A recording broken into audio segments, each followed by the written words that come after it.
great to see you again. We're here for round 3. So excited to talk to you. I think it might be round 4. Is it 4? Wait, 1, 2, 3. Is it? I'm honored. 4. Wow. So I told you this beforehand, but I woke up this morning and thought, Colin's been on a bunch of times. We never run out of things to say. You're such a great guest.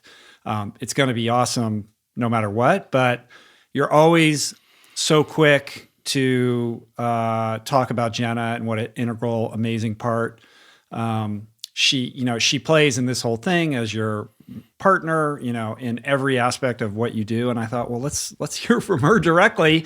So I set it up with an extra mic and had it all ready to go because I'm pretty sure every other time I've seen you, you guys have been together. So I had no reason to think that she wouldn't be coming, as I knew she came to LA. Yes, we are pretty much always together, but she hopped on a plane last night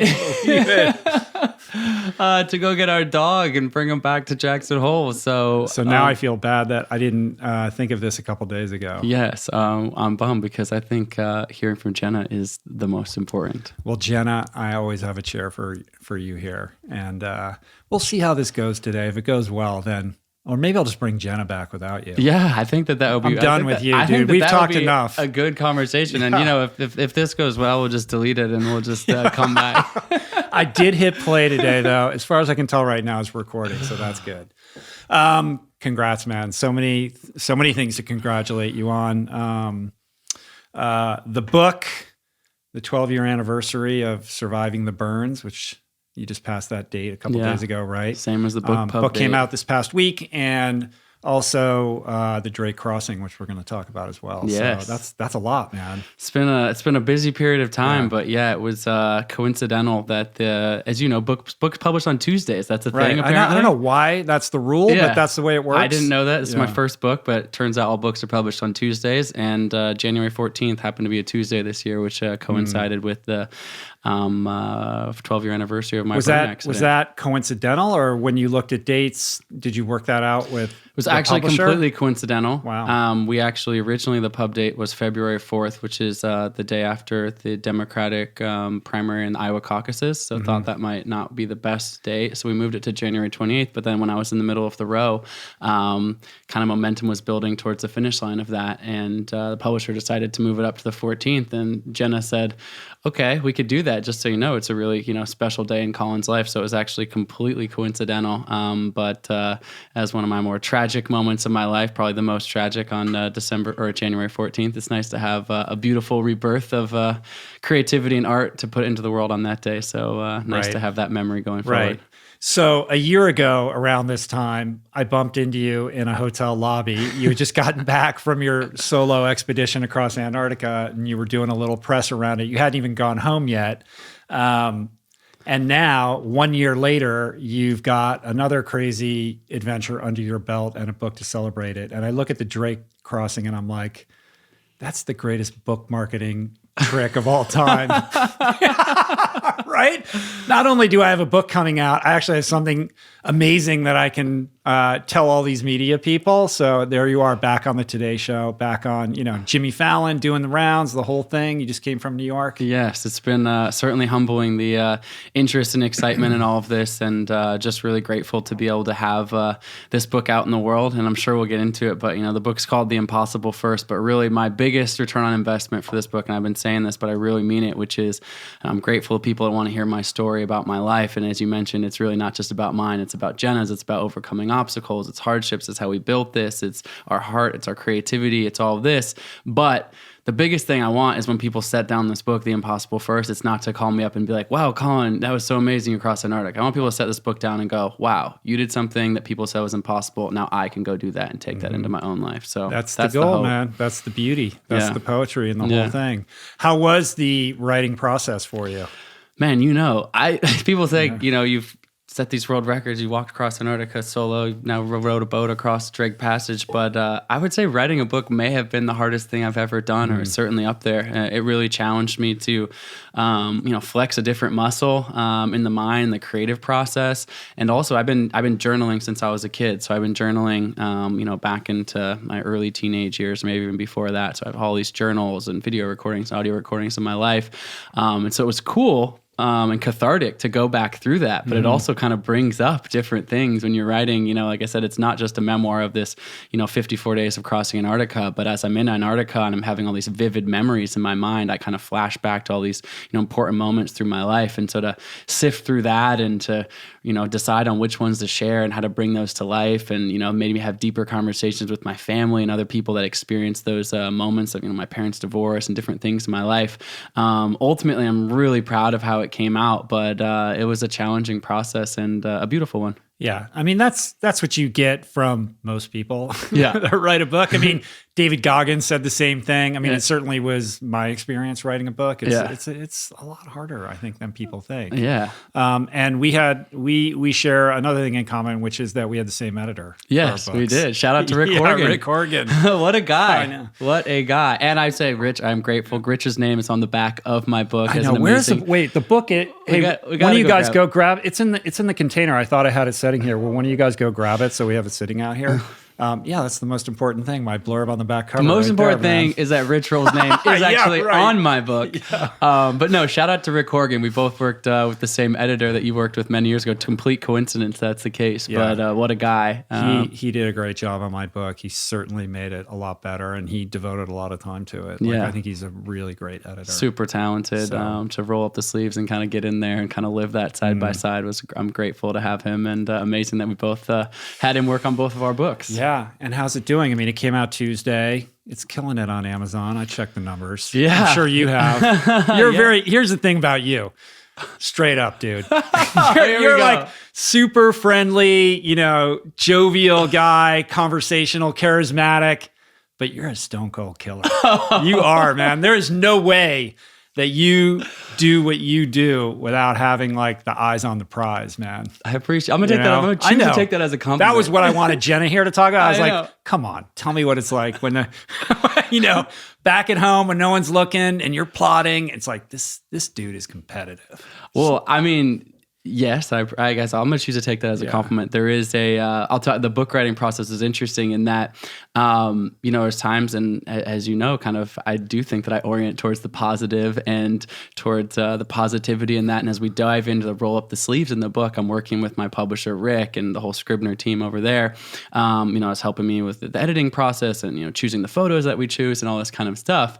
And there was times in the work session there would be some tensions arise, not negative, but just implicit, collaboration type of tensions. And a couple of times I turned them and I was like, you bought this idea of a book of a guy who walked across Antarctica by himself. You did realize that there was like an intense, really hyper-focused element. I mean, they were like, yeah, I guess that makes sense. Right. Of course, there is the duality of that, but I think that So you had to flex a little bit here and there. Not flex, but I just care. I know that some people, I mean, I can't say for anyone specific, but I imagine there have been books written where people haven't cared as much maybe, or have said like, oh, I want to write this and I want it to be good or whatever, but I'm doing 10 other things and I'm not like hyper focused on it. For me, if I was ever going to sit down and write a book, I really wanted, I cared about every word, every sentence, every paragraph. It's the story of your life. Exactly. This is the chronicle of your life. I think also a lot of authors, particularly first-time authors, don't realize that they have any power in the conversation. Like,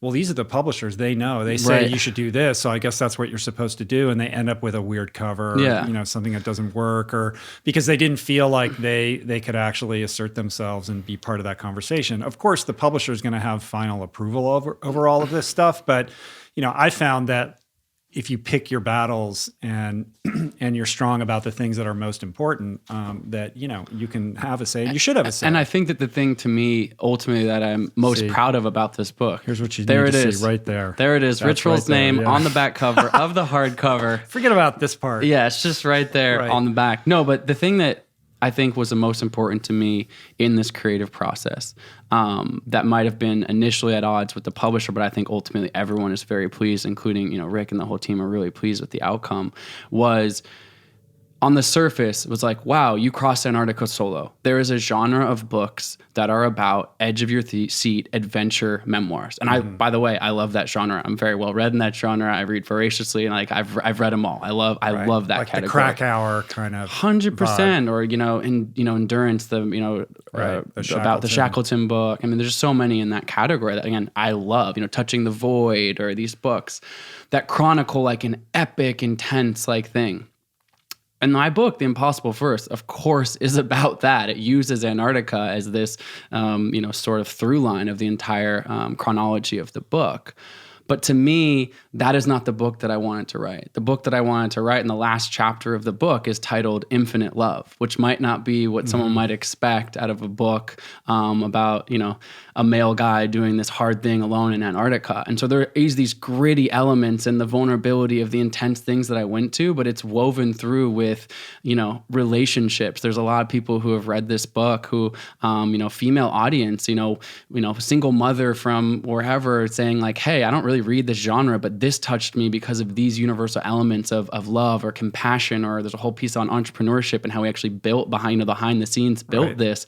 And so to me, that was a little bit at odds initially with someone saying like, we wanted you to write a book about a hardcore adventure. And I don't think the hardcore adventure audience will be disappointed by this book, but I think there is just a much broader reach to it, which was super important to me because that's the elements, the human elements that I deeply care about sharing. Right. I mean, one of the conversations that I had at length with Rick when I was working on my book, something he pointed out to me that I still think about all the time is the difference between inspirational and aspirational. And he's like, listen, LeBron James, Michael Jordan, they're like inspirational. Like you can read about them, you can be inspired by their example, but that reader can't aspire to be that person. Right. And he's like, talking to me, he was like, you're aspirational. Like you've done some really hard things, but people can see some version of their own story in your story. And so the narrative really, that was kind of like the architecture around that kind of informed how I helped tell this story. And I see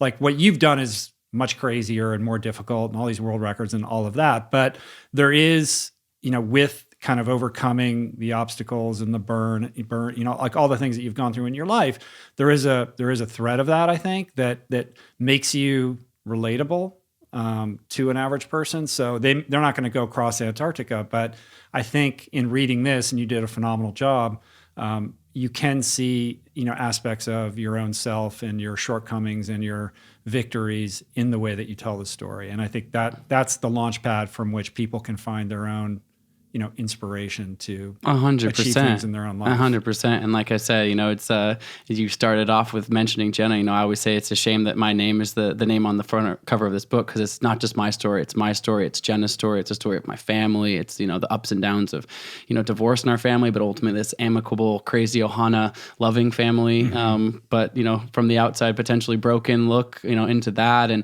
there's a lot of different elements that were important for me to share, which is just kind of my truth and my journey. And hopefully that connects with people in a way, even if it's not direct to, like I said, the walk. If you want to walk across Antarctica by yourself, I highly recommend it. I've got lots of tips and a piece of advice. Yeah. I'd love to see this some. This is not a how-to book. This is not a how-to book on crossing Antarctica. And you talk about like the creative process a little bit. We've been talking about, and one of the concepts that we talk about in there is this idea of Jenna and I sitting down with a whiteboard, mapping out our idea, and we talk about in the book as from whiteboard into reality. And one of the questions that I've got from so many people, including people who have reached out from hearing me on this podcast, it says like, I have a big idea. I want to do this incredible thing. I want to run across America, or I want to, it could be anything. I want to just take a trip around the world with my best friend or something like that. And I do get this how-to question, which is like, so how did you do it? Were you just born with a trust fund? Do you have like a ton of money and you can just do whatever you want? Because I'm like a quote unquote real job. And in this book, I do my best to answer those people's questions. I love it when people reach out, and I try to respond to as many people as I possibly can. But in this book, we dive into this process of Jenna and I literally, bring you to this room. And so, 1-bedroom apartment, we've got a whiteboard on the wall. We're writing our ideas down. Want to set a world record, want to start a nonprofit and inspire kids, want to reach people in this way, this. And then the bare bones facts come down. It's like, but you need a few $100,000 to do this. How do you even start a nonprofit? All this red tape and whatever.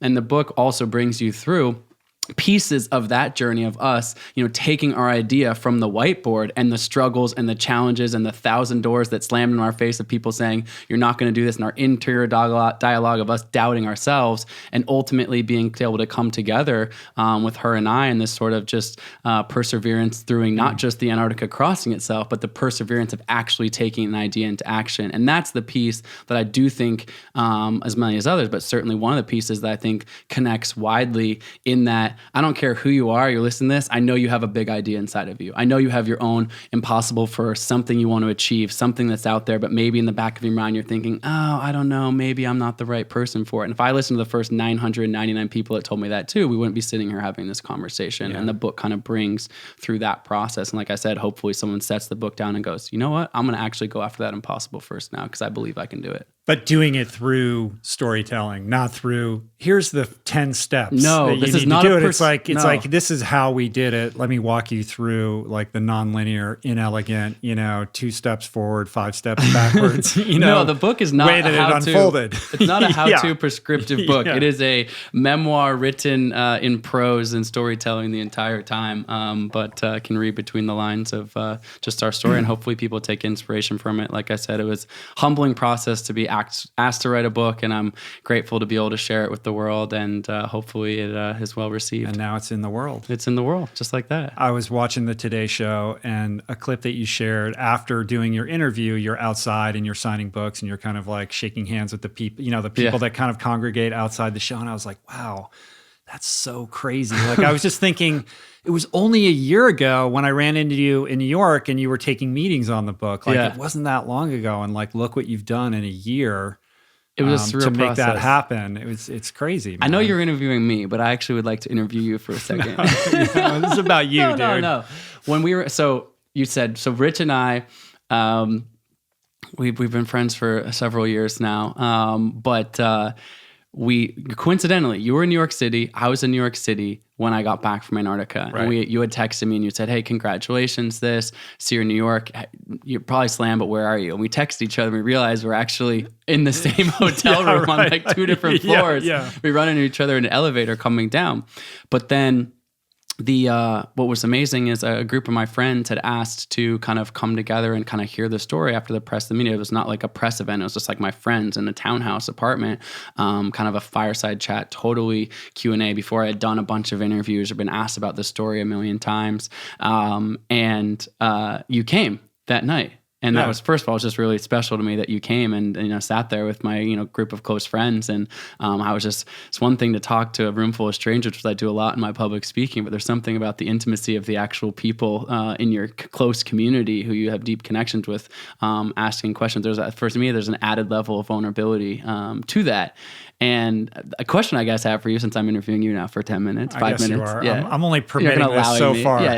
Which is, I'm just curious, for me, the anchor point for me writing this book actually was writing that I did myself and journaling that I did in the immediate aftermath. So before I even left Antarctica, and I'll say it in through that first week or so in New York, not to say that my brain or anything was like polluted from the authenticity of the experience, but as you know, with many things that you've done in your life, like you get a little bit further away from it. And so I kept coming back to some of those anchors, and particularly some of the writing that I did to just myself in my journal alone on the ice before I even got picked up and flown away.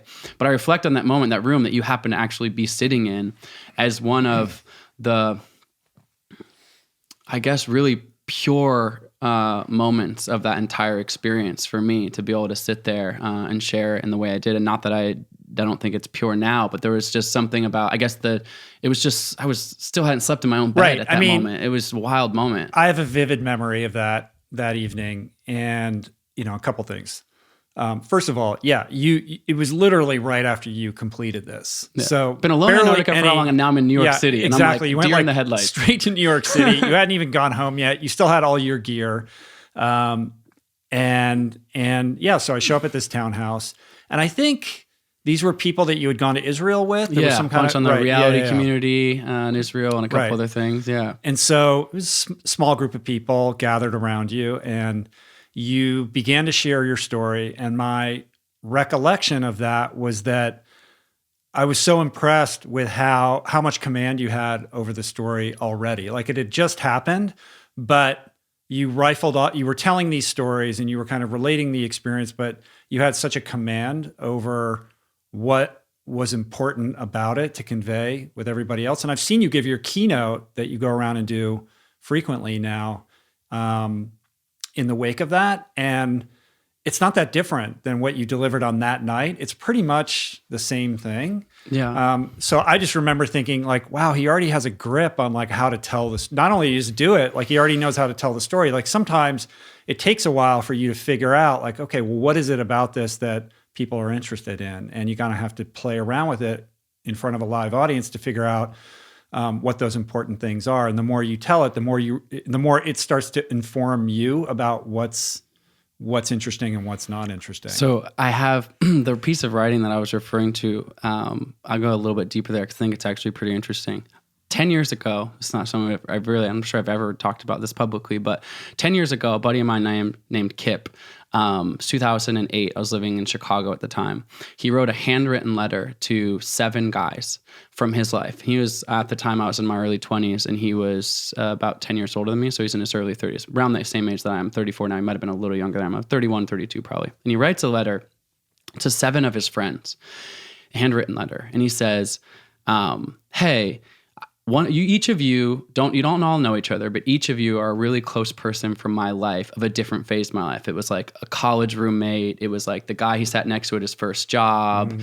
I was a really new friend of his. He had just moved to Portland at the time, and like we had become fast friends. We'd only known each other about 6 months, and there were 7 of these guys. And he said, but as we spread apart in our lives and we start having kids and get married and go to these other places of our life, I realize we're going to see each other less, and I'm afraid I'm going to lose touch with some of you, but I love you dearly. So I'm going to write you a handwritten letter about what's going on in my life. And at the very end of the letter, he sends, and I'm actually getting goosebumps telling this story because this is not a story I've ever told. He writes a handwritten note at the bottom. He goes, if anybody wants to send a letter to the rest of the other guys, here's everyone else's address. You don't know each other, but if you want to send it just out in the world, send it. Here's a CD. To his other friends. That these people don't necessarily know. Know. Everyone like maybe knew one of the other people because they're his group of friends. So maybe you've met a friend of a friend, but they're spread out across the country. I'm living in Chicago at the time, not near any of these people. I only knew Kip and one of the other guys. And I was like, this is a cool idea. And so the next month, I penned a handwritten letter, put a CD in the mail of the music I had listened to. It dates the story because it was actually a burned CD. Yeah. I didn't send like a Spotify playlist or something. And I send it back out to these guys. What ends up happening is every single month, one of these guys writes back a letter. And it ends up forming into this group. It's been through a few phases, but it's this group that we now call the Fellas.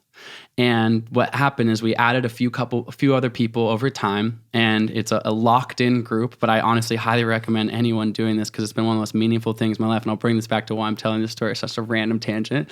But is that there's 12 of us guys in this group, the Fellas, and not everyone has even met everyone, although we do try to get together once in a while. But once per month, we each have a month now because there's 12 of us. My month is always December, which is why it's pertinent to the story. And we've made a lifelong commitment to one another. And the lifelong commitment is we are going to each share. We've digitized it. It used to be handwritten, but we have a locked online forum blog. You can't see it, but we have a password to sign in. And we each send once per month a life update or a poem or just something about our life, with the idea being that over the course of a full lifetime commitment of sharing vulnerably in kind of a men's group format, that this, pieces of our life will form this long form tapestry as we go through life together. And now it's been 12 years. And so we've seen people get married, have their first child, career ups and downs, success, heartbreak, losing parents, people getting sick, whatever that is, or just joyful celebration. Sometimes, someone will just write for their month, like, yo, I've been like really into cooking and these are the 5 recipes that I'm cooking. It's not always like this, really intense thing. But my month was December. And I finished my Antarctica crossing that I wrote the book about on December 26th, so the day after Christmas. And I'm sitting alone in my tent for a few days, waiting to congratulate Lou Rudd on his crossing, as well as waiting to be picked up in the airplane. And I sit down there and I realize it's my month for the Fellas Post. And I've always been, it's a super vulnerable forum to be able to share openly with this group of guys. And so I sit there and I write this piece that says the 6 things I learned the most about, the most important 6 things that I learned about in Antarctica. And the top of one, as I mentioned it already before, was infinite love. This connection to this resonant energy that I experience out there, and this peak experience of just infinite love and compassion and empathy and joy and this flow state that I experience. And the next was the importance of Jenna in my life. And the next was the importance of family. And I was so grateful to this forum that I had with these guys, because although I've been journaling avidly throughout my life, it was just like, it happened to be, it was my month and it was the due date, and I'm really big on not missing deadlines. And so I sat in my tent and wrote my vulnerable fellas post out to this other group of 11 guys, the 12 of us total. And that piece of writing, although it's not explicitly in the book, actually formed the bedrock of what I wrote this book about, because it was just my truth and the purity of that moment and the experience that you and I had together in that townhouse just, a week later or whatever it was. And the stories I was telling, I didn't think I put the dots together at the time, but the stories you heard me tell vulnerably were derivative of taking that moment to actually kind of, sit with it and think about it and write. Distilling out, what was most important about it for you. And what's beautiful about it for me was that, I guess, why it's a sacred piece of writing for me that ultimately poured my heart and soul into the book itself, was that the format of the fellas is this sacred space where none of the writing, it's not narrative. It's not like, let me show you the highlight reel of my life. It's not necessarily implicitly bad or good, but it's raw. Like the point of the fellas and what Kip did when he sent this letter out to all of us in 2008 was unknowingly he opened up this space. And a lot of these guys aren't guys that are, maybe, in men's groups or doing men's works or doing ceremony or stuff like this. There's a pretty normal cross section of, amazing human beings. But, as we know, as men in our culture, oftentimes pretty guarded, and it's become this really sacred space. And the posts are never shared. It's not like anyone can ever see it. So I know that the writing that I put down there was just pouring out of my heart with purity. And it was so important for me, as we talked about the editors and different people in the room or other people sharing ideas. I think your book should be about this or that or the other thing, to have this anchor point to go, I wrote this down in the pureness and the authenticity of this experience. And I want to make sure that the end product, which I'm proud it does, is reflective of those emotions. Those themes are what infuse this and breathe life into the narrative. Yeah, absolutely. That's beautiful, man. Yeah. I love that. That's a very rare thing to be able to maintain that level of connection, especially amongst guys. And it's beautiful. It's like it kind of developed organically, and then there was kind of a line in the sand moment, or not in a bad way, but it was just like, if you're in, you're in. This is a life, like an explicit, this is a lifelong commitment. Anybody miss their month or people, you're out. No one's ever missed it. In the first year, one guy felt the commitment was too much and rightfully so, just said, this isn't for me. And the 12 kind of callous. When we've had the 12 locked in around it, we've been there the whole time on this journey together. And it's funny because we're 12 years into this kind of art piece or this project together. And I'm an impatient person. As you can see, I wrote a book in just a calendar year. I got to get this out. I got to get this down on paper. But for me, it's actually one of the beautiful things in my life to go oh, we're 12 years into this project and we're just getting started. Yeah. I picture these moments sitting around with these guys decades from now and, reading posts from the good old aughts. Remember back in 2009 when you wrote this or that, and it's 2050 or whatever, if we're fortunate to continue to live healthy lives. It's the private digital forum version of Richard Linklater's Brotherhood. Exactly. I thought you were going to tell me that all 12 dudes showed up at that townhouse that night. No, none of them were there. I've been in person with all of them. The 12 of us actually. Boyhood, not Brotherhood. Go ahead. The 12 of us have actually never even been all in one place together. I think 8 or 9 is the most we've had. We try to get together every year, every other couple year, but it really is more than anything, a kind of a writing club. And of course we're in touch, but it is, it's a beautiful thing. It's a beautiful thing. And anyways, I would love anyone to copy the format because it's been an amazing experience in my life. That's cool. Yeah. Well, I would say that's one of at least 3 Ohanas that you have. You have your Ohana, your family that you alluded to earlier.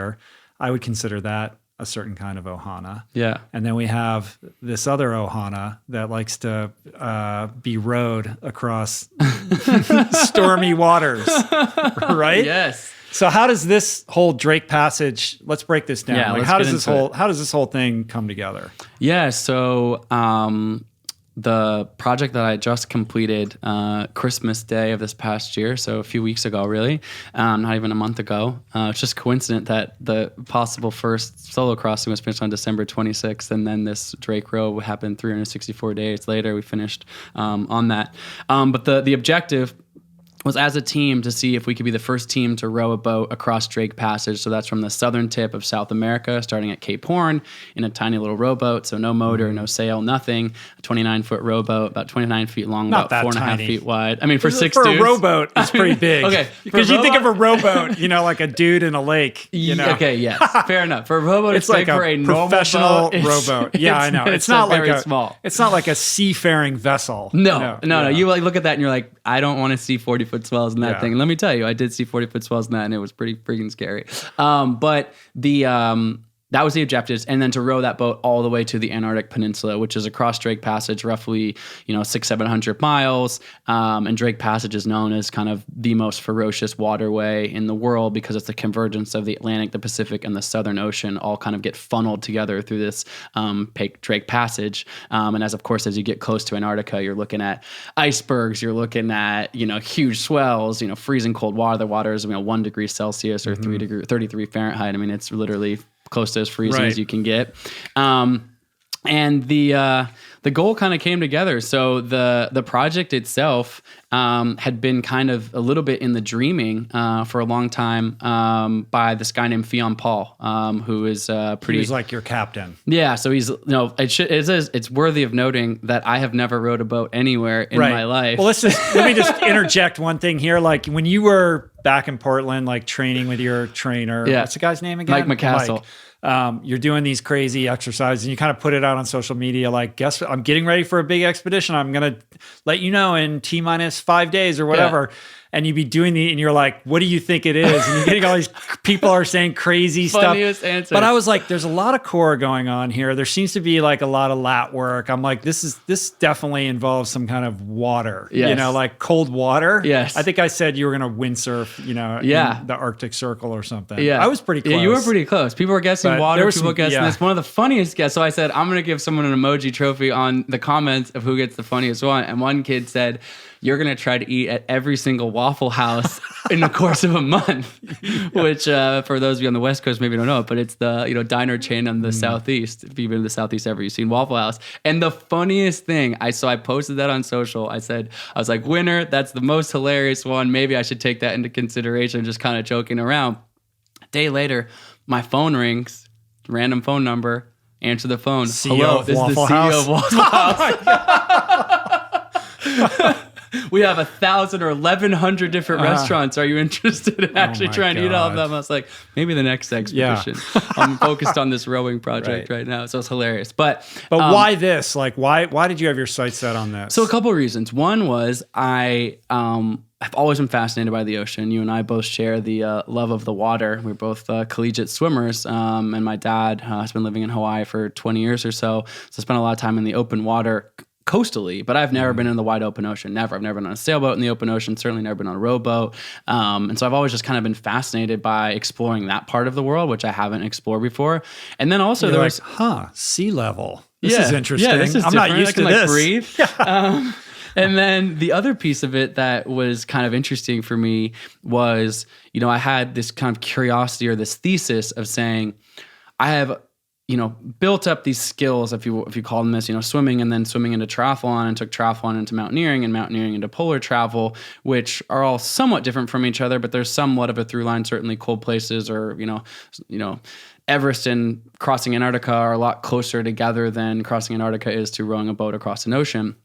And I was wondering if I could take that kind of with this beginner's mindset or a growth mindset of saying, is it possible in a short period of time to, I don't know if master would be not a fair word, but to be good enough or strong enough at a new discipline in a short period of time to then take that to its highest extreme and still be successful.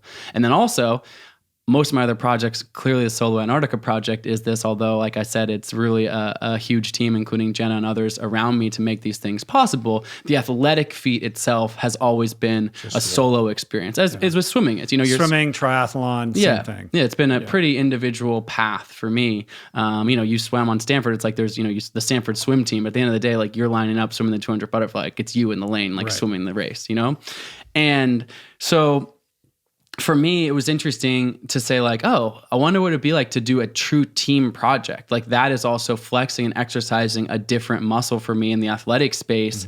That of course, on one hand, when I was suffering from all the solitude in Antarctica, would have been like, God, it'd been great to have some people around. On the other hand, of course, having 6 different people on a tiny little rowboat and different personalities and from different parts of the country, whatever, of course, is going to come with it some implicit challenges. And can we come together as a high-performing team and be able to be successful together? So that was really the intrigue for me, was to kind of take a lot of lessons from previous expeditions, but apply it in this new discipline of rowing, something I'd never done, the ocean, something I'd never done, and a team environment, something I never done, to see if we could be successful in doing that. So accomplished endurance athlete, certainly accomplished adventure athlete, but never a rower. Never. Right. And so you're depositing yourself into this team environment where like, there's an argument to be made that you're the weak link, like you're the least experienced person in this boat, right? Because all these other guys are like vastly experienced ocean rowers and collegiate rowers, competitive rowers. Yeah. Right? So it was interesting kind of. I don't mean that in a pejorative way, but not at all. So I want you to answer what you say, whatever you're going to say. But on top of that, like, how are these guys, taking you in? Like, oh, we're going to do this like super hard thing that we're potentially putting our lives on the line. And we got this guy who's never rowed a boat before, thinks he's all that, So it's interesting. So the, in the formation of the team, so Fionn Paul, who was very accomplished, the most accomplished ocean rower in the world at this point. He's done like the rowing version of what you did with the mountains. Yeah, right, so I mean, he's the rowing Grand Slam. I'm not sure if that it's kind of a new thing that he's coined, but he's the only person to have rowed and now set records, I believe, as well on every ocean. So the Indian, the Pacific, the Atlantic, the Southern Ocean, also the Arctic Ocean. So really, really accomplished. He's an Icelandic guy. Been thinking about this project for quite some time, looking at the Drake Passage as an objective. And via another guy that had been thinking about the project with him, a guy named Andrew Town, we went to college together. So he rowed at Yale and I swam there. We didn't really know each other in college, but like because we were kind of both there at the same time, had some mutual friends and things like that. And he had climbed the 7 summits. So we're kind of aware of each other, had a few phone calls over the years, but like wasn't like, oh, my buddy that I hung out with every day in college or anything like that. So pretty unfamiliar with him as well. But he calls me up right after I get back from the solo crushing. I finally did go home and sleep in my own bed just after I saw you in New York. But the phone call happened like, I want to say like that week or something like that. And I get this phone call from Andrew Town and he says like, hey man, I know you just got back from Antarctica. It's super cool what you did there. I'm kind of brainstorming on another expedition. Like, we're wondering if you might be interested. And I'm like, what is he? He's like, to go back to Antarctica in a rowboat. And I was like, delete my phone number.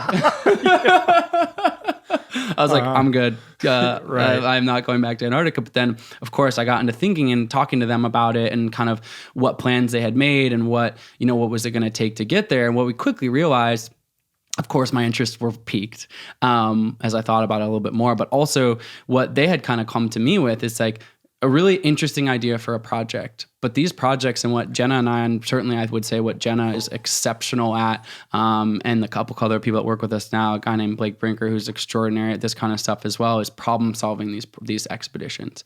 And it turns out that actually the logistics to do this project are really complicated. So you need this rowboat, you need this like custom built rowboat basically that's like custom built for all this cold weather. There are ocean rowing vessels, but we needed to actually have it like retrofitted for like, if we hit an iceberg and all this kind of crazy stuff.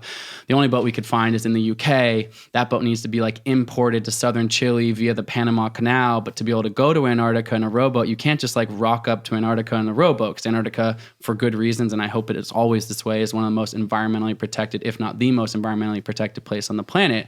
So I'm able to go there to get all this permitting. Antarctica is not an autonomous, country. So you actually have to apply for one of the treaty nations. And in this case, we had to have a supervising vessel, which meant to have a larger vessel with us, not providing us any support from the second we left shore. They weren't able to give us anything or touch us or anything like that, but they provided the overall permitting to allow us to be in Antarctic waters without creating all these problems. And that's like, pun intended, I guess, that's the tip of the iceberg here with the complications of this. And so these guys have been dreaming up this project, but it was kind of like, but to pull this off, not only is it going to be very expensive, challenging to pull it off, but this is like a full-time effort of sort of deep knowledge of how to run and facilitate logistics. And so myself, but really more than anyone, Jenna and Blake rolled up their sleeves and took this idea. I said to Fia, I'm like, hey, can we like run with this? Can we like, sink in and dig into this and see like the feasibility of this? And they worked on it. Jenna and Blake worked on it, all year long, basically every single day to pull together these logistics and facilitations. That's one thing that I brought to the table. And the other thing was, as you mentioned, Andrew Town, another guy, John Peterson, who also rowed at Yale, was a captain of the Yale rowing team when I was there. Incredible athlete, like just absolutely outstanding athlete, collegiate athlete, etc. But he's a college principal, like since being a high school principal. School principal. He's the one who lives in Oakland? He lives in Oakland. Right. High school. Might be elementary. I can't remember if it's a high school or elementary. He's a school principal. Incredible guy. But admittedly, he's like, I was a captain of the year rowing team. I can put some big numbers up on a rowing erg. He's like, but I've never been on an expedition other than a couple hunting trips with his dad. He's barely, he's not been on big camping trips or big mountaineering trips or big expeditions or stuff like that. So it was interesting. He's like a Henley guy. Right. And so it was interesting to say, I never looked at this team of, maybe they looked at me as the weak link, maybe not. I have no idea. It's neither here nor there, really. It was that every single person is coming together. It's like Fionn, visionary of the project, dreamed it up, knew everything about the ocean rowing, and realized that no one had ever done this. Like, amazing. And obviously, when we're on the ocean, he's going to have some really important skills, but didn't quite have the ability to facilitate actual logistics of pulling off this large scale of a project. Right. Jenna and I come in and understand that, have a lot of relationships through been going to Antarctica several times. And you have the profile to engender a lot of confidence with the discoveries of the world, right? 100%, yeah. And then Discovery got behind it to do a big film project, which was cool. We should talk about that because it was super interesting to kind of have that experience. Jenna was on the supervising vessel throughout the journey. So she actually crossed the Drake as well. There's a whole other story about that we can get into. But then you've got these, great rowers, but without the expedition experience. Right. So it actually ended up being... So they got the engine. So it's like those guys can crank, but like when the swells got up to 40 feet and they're wet and cold and sleep deprived, so we were rowing 90 minutes on, 90 minutes off the entire time because we had to keep the boat moving the entire time. That was new waters for them because these guys used to cranking on a rowboat for 5 minutes or something like that. And that's like a max effort. So it was really cool it was challenging, of course, but ultimately really cool to see everyone, and because every single person really brought something exceptional to this project, and we were definitely stronger as a collective whole than we would have been separately. Yeah, on paper, you look at it and you're like, this could either work really well because everyone's bringing their own unique skill set to this equation, and that could make it sing and make the sum much greater than the sum of its parts, or it could just be a total disaster. Totally. Right? And like in reading about this, it's like you guys didn't, the press says not a single argument. Like, how is that possible? Like you're facing these crazy obstacles and these swells and everything, that we can get into about what happened during the crossing. But to be able to maintain your equanimity and your composure and to, make sure that you're communicating effectively and all of that to like get through this, that's pretty amazing. Yeah. They're definitely inevitably you're going to have some tension points or just tense moments, not necessarily interpersonally, but like we got out in some pretty bad storms. There was a couple of times when the swells were 40 foot high. Certainly for me, that was pushing the edges of my comfort zone for sure. Crazy, 40 feet. And one of the things that was interesting is that a lot of people, the supervising vessel that was there with the permitting and stuff, and also was housing the Discovery Channel film crew that was filming the entire thing, which was really cool because we were able to share this in real time on social media, basically as it was happening. You could tune in from, you were in Australia, I guess, and you were like, oh, I'm warm in the summer, and Colin's, freezing wet and cold in his tiny little we rowboat. had some text beforehand. I was like, have a good time, man. I'm going to be in Australia at the beach. I'll be tuning in. Yeah.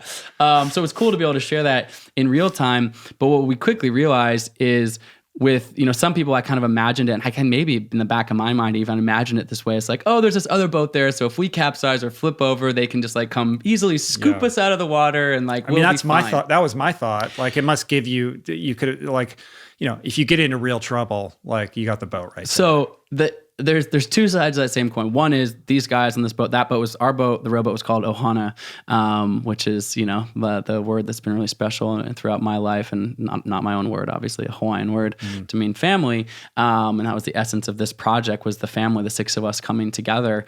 But also their boat was called the Braveheart, and that was the boat that Jenna was aboard the entire time, as well as the film crew and the Braveheart crew. Came pretty obvious to me the second we got out there that, yes, of course, in an extreme emergency, we wouldn't have been alone. There would have been another boat there and would have done their very best to help us. They had a Zodiac on board. They have a life raft on board, stuff like that.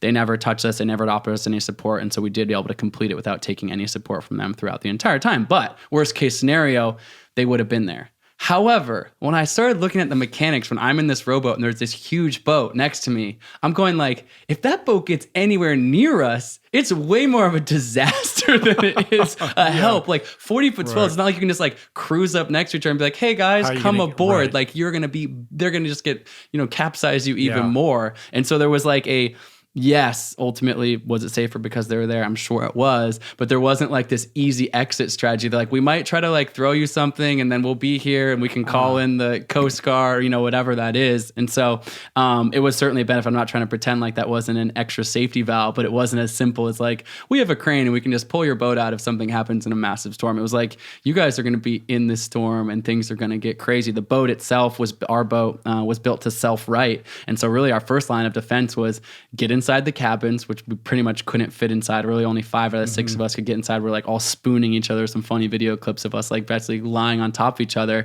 and let the boat either flip or roll or get bashed around these swells. And the boat itself, and we tested it beforehand, actually, hopefully comes back up upright and self-right. So that was more or less the first line of defense, is just hang on for dear life and hope the boat comes back upright. So in those 40, 50-foot swell moments or days or hours, when, look, you're not going to be rowing through that, right? Like, you just all hunker down and you're like, well, just ride it out, man. We're just going to lay down here and let it pitch us however it's going to pitch us. Yeah. So a couple of things. One, I'm new to seafaring, but also learned a lot through training for this project and ultimately executing it. So when the swell is lined up in the right direction, there was a couple times when it just coincidentally was like we're basically on a southeast heading, and the 40+ foot swell were going the right way.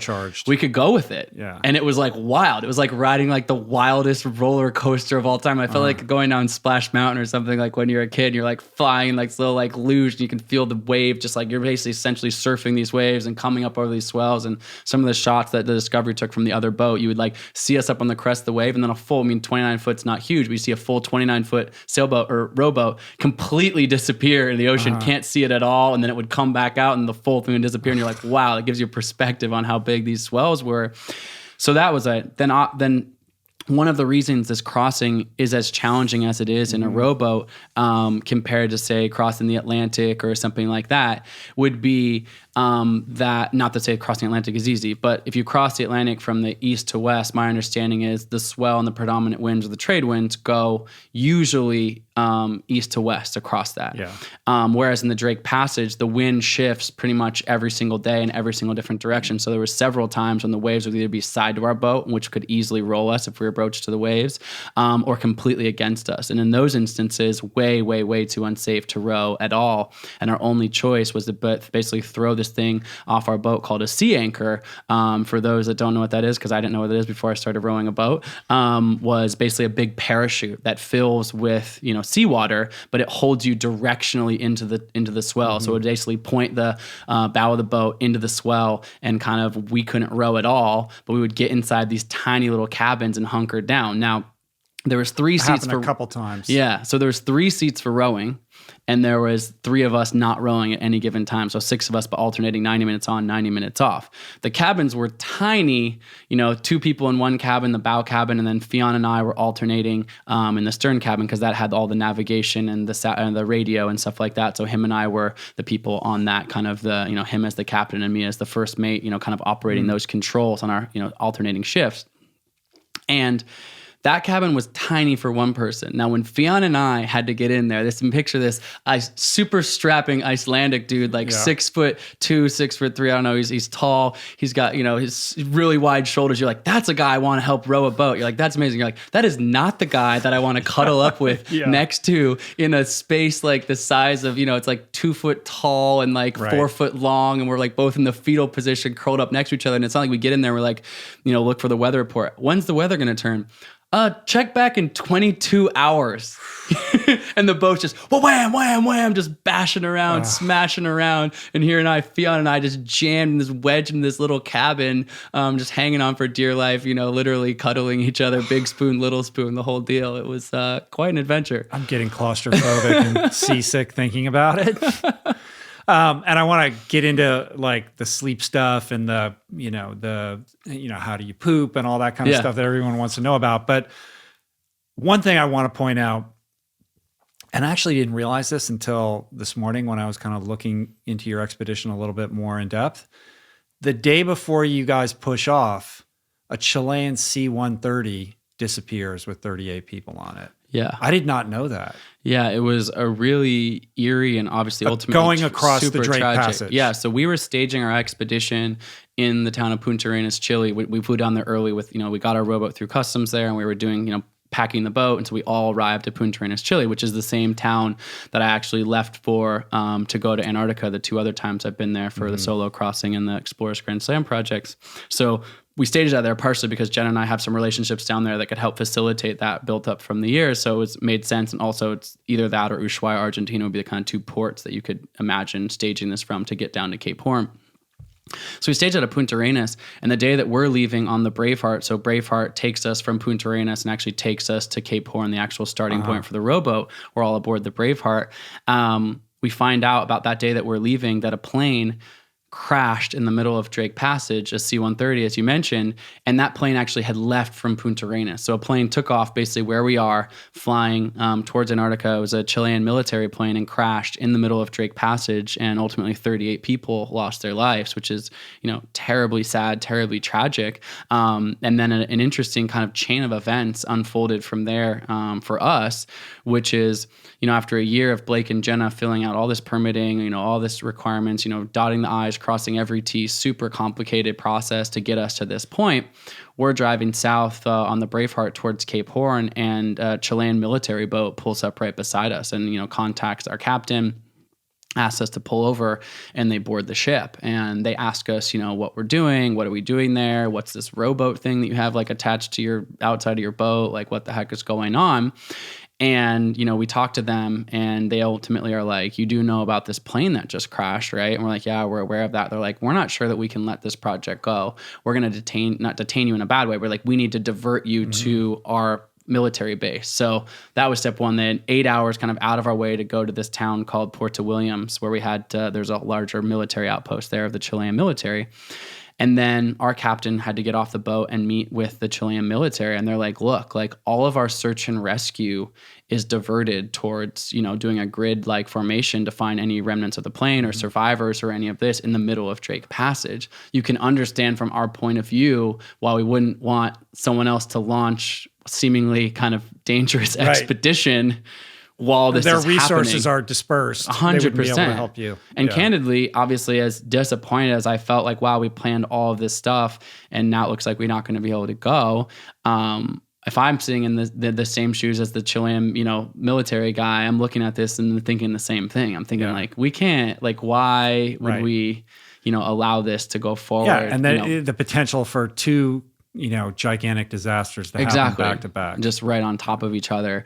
So we were there for about a day, I guess it was, and really a testament to the entire team. Jenna and Blake and the people who worked on the permitting for us, logistics and this, is they're like, okay, if we're going to let you do this, we need to come on your boat and just do like a top to bottom survey of what you guys have going on. So come on, we want to see the full rowboat. We want to see all of your survival suits. Fionn had designed these custom survival suits for us that we could row in, these like bright orange suits that we have these photos in, which ended up being amazing. Is that different from the dry suits? Yeah.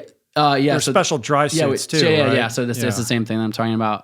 But usually a dry suit you wouldn't be able to row in. It was like you're really kind of bulky, and so he designed specialty with all of his years of ocean knowledge experience. That's just special custom built suit that allowed us to both row but have the safety of a dry suit. And they were like, the Chilean military is like, okay, well, you've thought that through. That's interesting. And then they see all our flares and our EPIRB and all our safety protocol and that everything's registered correctly, and that they look up all of our resumes and they're like, okay, this guy is incredible ocean swimmer. This person's crossed Antarctica. Some of the other guys we haven't even mentioned, Cameron Bellamy is like a world-renowned, open water swimmer, legendary open water swimmer. They're kind of looking, okay, the crew is like a legitimate group of guys attempting this. And then they do top to bottom on Braveheart, all their safety protocols, all this stuff. And in the paperwork that we had built with them, Jenna and them had worked really closely together and actually built this kind of dossier. It was ended up being like a 30-page thing of all the different safety protocols. If A happens, B happens. If C happens, all this kind of things. And so, fortunately for us, certainly still deeply tragic of the people who lost their life out there, but they took a look at it and they said, you know what, you guys actually, have every piece of paperwork you need. You've got the right resume. You have all the safety protocols. You have the backup safety protocols. We're going to let you launch this boat. So ultimately we were only delayed by a day, but it was a very kind of, nervous thing and also just surreal and tragically sad for the people that lost their life and the search and rescue that was going on at the time. So that was going on kind of all swirling around you when you guys pushed off, right? Did they recover any of the passengers or? I don't think they found any survivors, unfortunately. I know they did find a few pieces of the wreckage ultimately, but it was, not that much was recovered. One of the other interesting things that did happen that was, challenging for us is they said, we will let you launch this. However, here is this area, and they gave us 4 weight points that basically formed a square and said, this is the grid where we're looking for wreckage. This is where boats and planes are flying over and all this kind of stuff. And they drew it out on the map. And it's literally the entirety of the whole center of Drake Passage. So the first 100 or so miles off of Cape Horn, we were fine. But really quickly, we were going to get into that space. And they said, if you want to do this, you can't come into this area until we call off the search. And so when we did launch, we kind of had to just make the call of hey, we're going to row in this direction. We actually changed our course on a western heading to see if we might have to add distance to avoid this, but we didn't know which way the current was going to sweep. We ultimately got lucky, and the current and wind pushed that grid area kind of, further away, and we were able to continue our course. But even though just the first couple, it's almost like, jump off and begin a project, and you just don't know if 3 days later it's just going to completely it's going to happen. So 2 things. I mean, first of all, why would you sort of passing through that area be problematic for the search and rescue? Because they just didn't want any other traffic in there, any other boats, any other thing. Right. They were trying to spot stuff from airplanes. So oh my God, what's that little thing down there? Is that a piece of wreckage? Is that a piece of the plane? Just to they're stay. We probably shouldn't be letting you do this anyway, but if we're going to let you do this, just kind of stay out of our zone. Totally understandable. Second thing, just from a mental perspective, all right, we're getting ready to do this thing, and then this plane crashes, and 38 people go missing, presumably dead, and you're a day away from and from what I understand, the weather conditions were not that bad that day, right? It was supposedly fairly clear, so it was surprising that it was something clear. This There happened. was some higher winds, but it was really unclear as to why that happened. That had to rent some crazy space in your head. Oh, 100%. Was anybody hey man, I don't know, I might be pulling out of this. I mean, it definitely just gave got us real. It gave us all pause. I will say that, and I've heard Andrew and John reflect on the moment when the Chilean military boarded us and said, hey, this might not go at first. And Andrew and John were telling me afterwards, I can't remember which one, I think it was Andrew was telling me this, and he said he was really upset and bummed, but he realized in his subconscious, he was like kind of relieved. Like it kind of had been like, he's going to get off the hook. You know what? Like it's not my fault. It's not my fault. Like this. Yeah. And so the captain of the Braveheart, after meeting with the Chilean, was going to come back. We were having a group meal, and that's when he was going to share the news. And actually, I had kind of readied myself, given the circumstances, for at best case scenario, they're going to be like, maybe in a week, try again. And we were going to run out of we didn't have that time because we were renting this big boat and we couldn't afford to just keep renting it indefinitely. And he comes in and he's like, I've got good news for you. We're going to be able to go. And Andrew said to me that it was that moment that he was like, oh, we have to go. Right. Because once you mentally check out a little bit, trying to get back into that and ultimately game headspace. Ultimately, Andrew was an absolute amazing, super strong, and got his mind and body right. But a momentary moment of like, oh wow, this is real, and it does. I mean, people, of course, in looking what I've done, and obviously I'm not going to sit here and say what I've done is the safest choices in all of the land. I try to prepare, I try to plan, I try to put the safety protocols in place around the things that I'm doing, but there's some, implicit risk in the activities that I've imparted. And, after the Antarctica crossing, the solo crossing, people said to me, they were like, you've done this, you set the speed record on the 7 summits, you've done some of these other things. Like, you think you're good now? Like, take a beat. Like, don't try to be the next Evel Knievel and like keep like one-upping this. And that's never been my desire to just like do stunts or feats or anything like that. But as this was unfolding, I'll be honest, my own inner dialogue was like, is this a step too far? Like Drake Passage, rowboat, this idea of doing something I never done. Ultimately we know how it turned out. It's positive, I was able to achieve it. But, I have moments of doubt, and my internal dialogue was definitely triggered a little bit in that moment of kind of like, wait a second, is this madness? Is that like, when you turn to Jenna and say like, are we on the right course here? So Jenna said to me, it might not have been right in that moment, but within the last, day or so before launch, there had been a lot of challenges in getting this thing to launch, and just complications, just with, the column bars that I use in Antarctica, these special bars. By the way, I was entirely vegan the entire row. We should talk about that. Go. But Nice. I was entirely vegan the whole row. The column bars, which are kind of specialty bars that my sponsor Standard Process created for me, and this time for the entire team, those got stuck in Chilean customs and we couldn't get them out, and it looked like our food wasn't going to arrive. There, a number of things happened with like packing the boat and getting the boat and the logistics and people's flights delayed and like all this kind of stuff. And then this plane crashes. And Jenna looks over at me and she says, it's kind of this interesting moment where she's like, well, this is one of two things that's happening right now. There are so many red flags, and this is the final red flag actually telling us, you know what? Pack it in. Get on a plane, go home, go spend Christmas with the family. Like, enough is enough. She goes, it's either that, or the eternal optimist that she is, or it's a stacking of all of these obstacles overcome, and this is the final one to overcome before being able to kind of be set free and do this journey. And she kind of asked me, which one do you think it is? And knowing the difference is the difference between life and death. Honestly, like that's so tricky, right? Because it can go either way. It's like, look, all the evidence was there. The universe was trying to tell you, man. Right. And with the heat, that volume dial. How many more times can I all right, I just crashed a plane. Like what else do you need to know about why this is a bad idea? Or like, hey man, life is about like overcoming these obstacles when they get thrown at you. And can you maintain that level of focus? Yeah. Yeah. And I'm ultimately proud that we were able to come together and stick together, and the team on the rowboat stuck together. The Braveheart team was amazing. Jenna's supervising role from the Braveheart, worked out, but it was hard earned. And some of these, circling back on the concept, I said, whiteboard into reality, or something that I read out in the book, it's amazing to talk about the epic adventure, the 40-foot swells, or being alone in Antarctica, what it felt to be pulling a 375-pound sled, 12 hours a day alone across Antarctica. Those are the, edge of the seat moments here. And I, of course, love experiencing them and I love talking about them.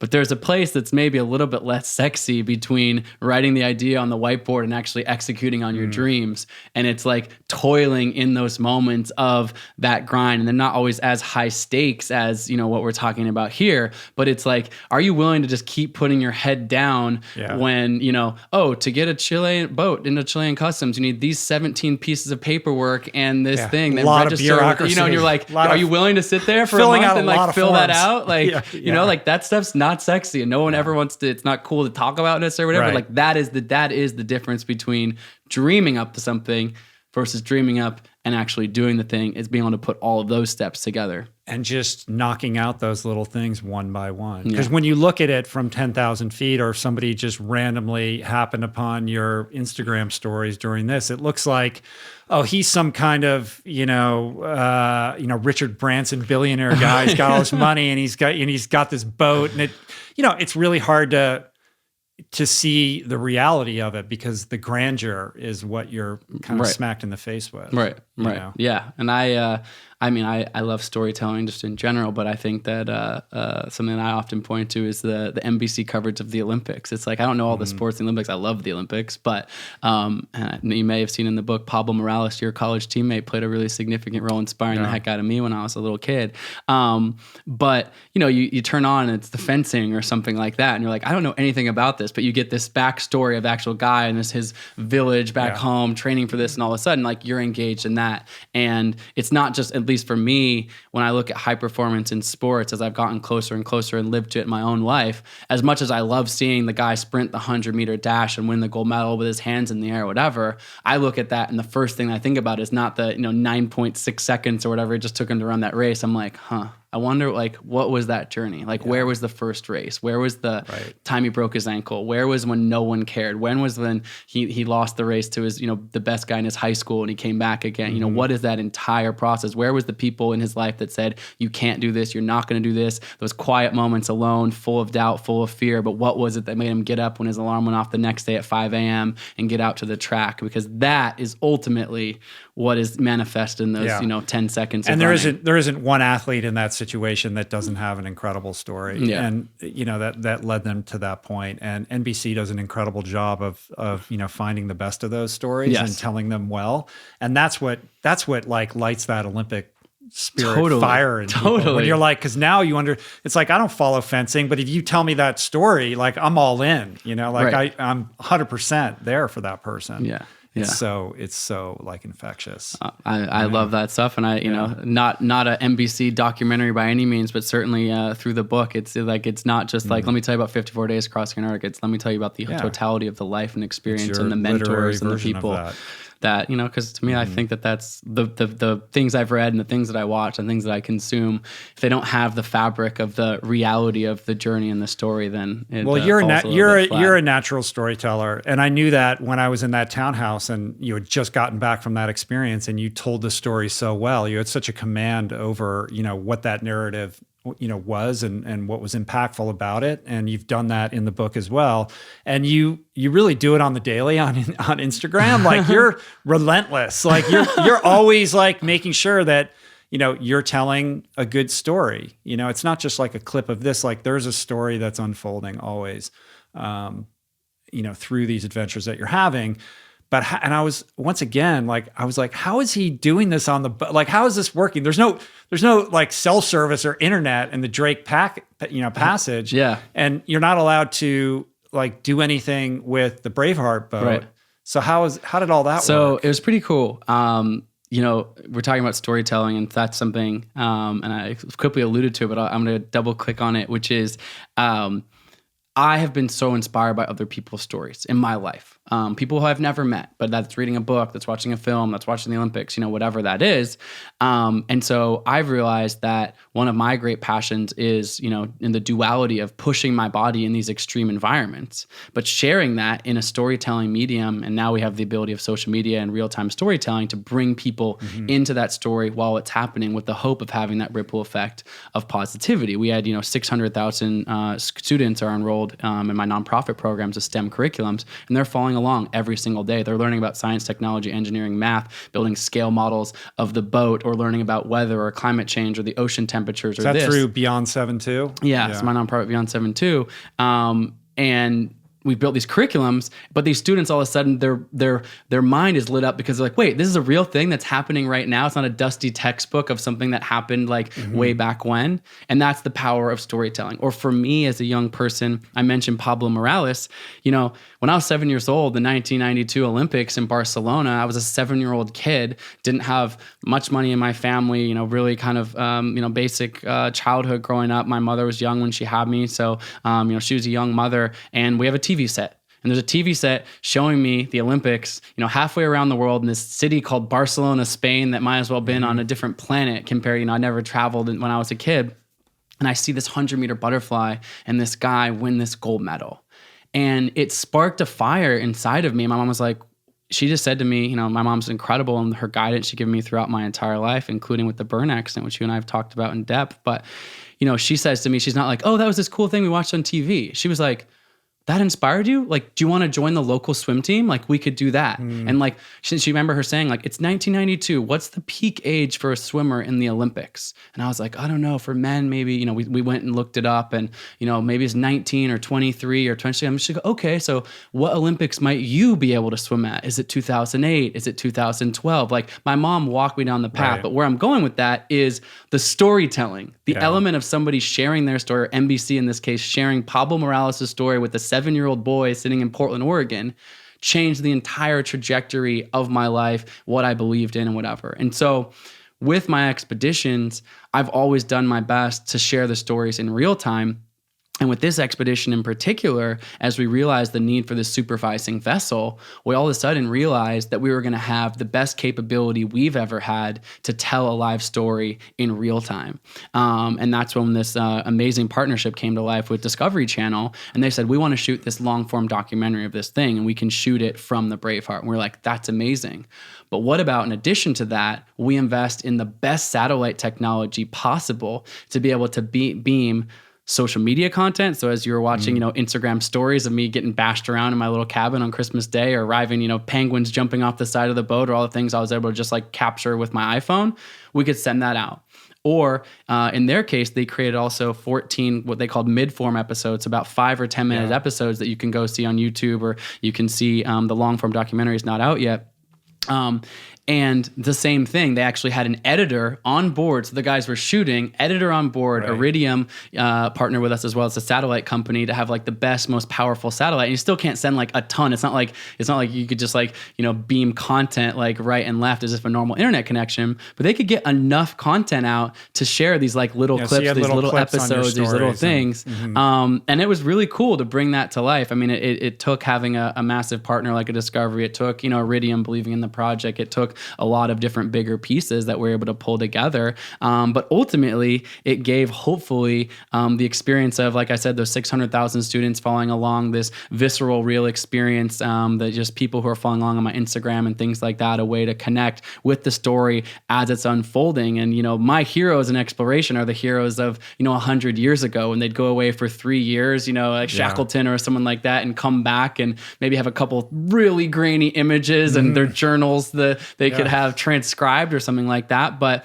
telling their story at the Yale Club. Right, exactly. What is it about Yale and these guys? I don't know. I'm like the least I'm like the least Yale guy ever. But the thing about now, and trust me, I think there's a lot of things that are negative about social media. And I've, had my addictions and vices in the world of social media and going down the rabbit hole of a phone for sure. And I see the pitfalls of it. I do see the beauty of it. I do see the beauty of being able to share stories at scale and impact people in that positive way. And I know you do as well. And it's a cool thing. I love that it all goes back to Pablo. I mean, that's beautiful. Yeah. I remember that 100-meter butterfly race in Barcelona. Like, I could recount every second of that. I've watched it so many times. Yeah. And, I was somebody who grew up with pictures of Pablo on my wall as a kid, even though I'm older than you, and then had the opportunity to train and be a teammate of his at Stanford. And I watched somebody who, he was the most dominant swimmer in NC2A history. I think he won all of his races at NC2A championships except maybe one. He almost had a perfect record. Wow. Between 84 and 88, the most dominant, American swimmer there was. Goes into the 88 Olympic trials, with the expectation that he'll not only make the team, but he's going to be the captain of the team. And whether he overtrained or had a bad day or whatever, he shows up at Olympic trials and he doesn't make the team. Crazy. It's the craziest thing, right? Yeah. So then he goes to law school. And swimming's brutal like that. There's no like, oh, let me you're coach's done. selection of Yeah. It's like you didn't perform in the day. You didn't make one or two in your event. That's it. Career's over. Yeah. So he goes to law school at Cornell, does 2 years at Cornell, and then decides, hey, I miss my family. I've got some family stuff. I'm going to go back home for a while. Dips his toe back in the water and is like, maybe I can swim a little bit. Starts swimming a little bit without any agenda. It's like, I feel pretty good. And decides to go for it again. Amazing. And against all odds, makes the team in 92 and then wins the gold medal. This is a guy who is whose parents were immigrants from Cuba. Mm-hmm. His dad, like very, salt of the earth people, like the nicest people in the world. And Pablo is one of the most humble people you will ever meet for being such an incredibly talented, athlete. I mean, when you watch him swim, it's like poetry. It's a beautiful, beautiful Absolutely. thing. And when he won that gold medal and they cut to his dad in the stands, it's just, I can't, I cry every time I see that. Yeah, I have It's the most goosebumps just incredible hearing thing, it. I am sitting here as a product of the guy who could have given up in 88, who could have not gone back to swimming. And literally for me, never met Pablo Morales, but deep, deep, deep gratitude for him continuing on his path and being able to shine in the entire world. And for me to be able to beam that signal from the other side of, Europe into my living room to experience that moment, as a little kid, it certainly changed my life. And it's funny, I didn't, when I first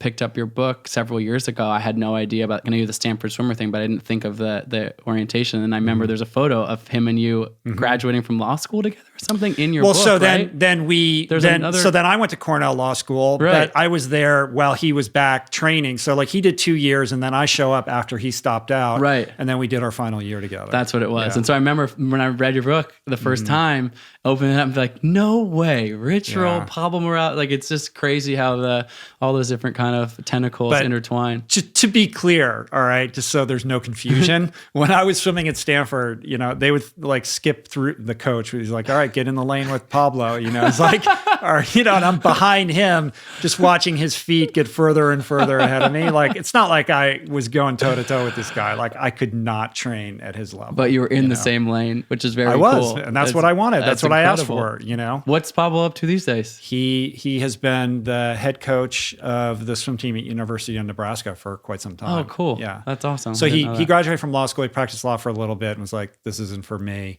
And got the head coaching gig at Nebraska, and he's been there for a long time. He loves it. Well, if you ever talk to him, send him my deepest love and gratitude for inspiring the 7-year-old version of myself. Man. I love that. All right. How'd you poop? How'd you go to the bathroom? You must be reading the Instagram comments, because it's certainly the most asked question. I know. I know the answer, but just in case anybody's listening and everybody wants to know There was no toilet facilities on the boat. There was no amenities really of any kind on the boat.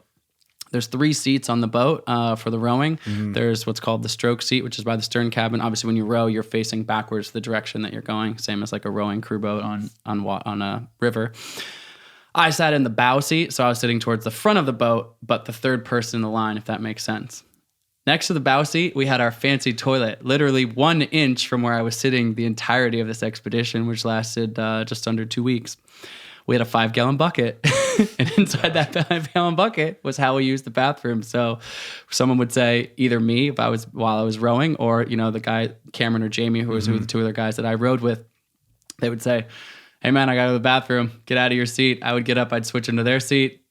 You'd take care of their business, and simple as that. Not glamorous, but and then you just bail the bucket out. Yeah, bail the bucket out. Obviously, not throwing any trash into the ocean, but the human waste went over into the ocean, and that's kind of the standard protocol of that. It's not a lot of people want to know that. It's we had to go to the bathroom. I mean, how do you think? Yeah, exactly. I'm like, oh, it's a bucket, man. A bucket. Simple as that. So there was one day where one of the dudes, it must have been Cameron, went swimming. Yes. And it looked like, was he not wearing a wetsuit? No, Cameron Bellamy is just a legendary human being. You would love this guy. Gosh, what a guy. He's a South African guy, lives in San Francisco now. he's rowed for the national team of South Africa when I think he's 38 or something now, but when he was kind of early 20s. So he's a really accomplished rower. And then later in life, you can appreciate this much later in life. In his late 20s, maybe early 30s, he got into swimming. Like, wasn't a pool swimmer, didn't swim. And you know how hard it is from your triathlon Super audience hard. people just to kind of learn how to swim later in life. But if you don't learn it well at a young age. Yeah, it's tough. It's super tough. And he just got way, way, way into swimming. And so for the last several years, he's accomplished a ton in the world of ocean water swimming. So he's done, I hope I don't get this wrong, but he's done like whatever the ocean swimming Grand Slam is. So he swam all the major channels. It's called something slightly different than that. I know what you're talking Someone's about. gonna like put it in you the do comments. the Strait of Gibraltar and like exactly. all those different, you swim across the English passages. Channel and you do all the major big passages, the one in Japan. Done that. Crazy stories from that, all these jellyfish stings and all this. No wetsuit, always no wetsuit. And a couple of those, the one between the Ireland and the UK maybe is that one. I might be getting this wrong. Forgive me, ocean swimming community, for getting it, not the detail specific. That one was like freezing cold. That's like 50-degree waters or something like that, or low 50s. And no wetsuit. No wetsuit. You just put on a ton of weight? Yeah, ocean swimming is no wetsuit. Put the Vaseline on? Ton of Vaseline on. So then what he did is he swam around the entire circumference of Barbados, which no one had ever done that before. And that was last year. And then this year, while we were training for the row, he actually was a lot more focused on a swimming project that he was doing. And he completed what I believe is the longest, or certainly one of the longest, might be the longest open ocean swim crossing ever, which was 57 hours straight from Barbados to St. Lucia. He originally was trying to do the Cuba to Florida swim, but permitting and with the stuff with Trump and the Cuban stuff just kind of fell apart, and so we pivoted. But it was like 105 miles, something like that. Again, I'm probably getting a few of these details a little wrong, but it was like exceptional. And the stories he has from that, obviously I rode a boat with this guy, 12 hours a day for 2 weeks. I heard all of his stories, and such an incredible guy, great spirit, really, really warm person. He was telling me every 30 minutes he got so many rashes on his mouth from being in the water for so long, for 50 some hours, that he's taking these gobs of Vaseline and he's literally putting like handfuls and fistfuls of Vaseline into his mouth. And it would like deteriorate with the salt water. And so he'd keep extra smeared around his beard, and he would like kind of like suction it from his beard into his mouth and then get another handful of Vaseline. I mean, it was like brutal. He finished it, which is extraordinary. But then I think he ended up in the hospital for a few days just because of like the jellyfish stings and this. But talk about a guy who is a mental and physical absolute stallion.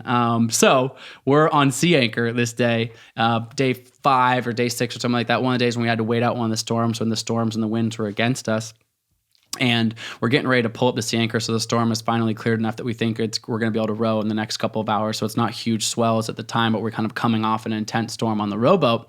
And he's this renowned ocean water swimmer at this point, and he's like, "Hey, Colin, how cold do you think the water is?" And I was like, "Whoa, cold enough to not I was like, anymore. I don't know. It splashed across my face in that storm last night, and it was like, the coldest thing ever. Like, it felt horrible. No one wants to be like wet and cold, splash in the face. We're taking this on." And I was like, I know we're not fully to Antarctica, and I know there it's 1 degree, so I don't know, like maybe it's like 38 Fahrenheit or 4 Celsius or whatever the conversion is, like something like that. I was like, I don't know, something stupid cold, right?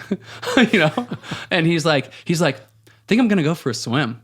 And I was like, "What?" And he's like, "Dude, we're in the middle of the Drake Passage, man. Like, you only live once, man. Like, when am I ever gonna be back here? Like, I love swimming. Like, I'm gonna swim." And at first I was like, I think he's serious. And I was like, if you're going to do this, let me grab my iPhone.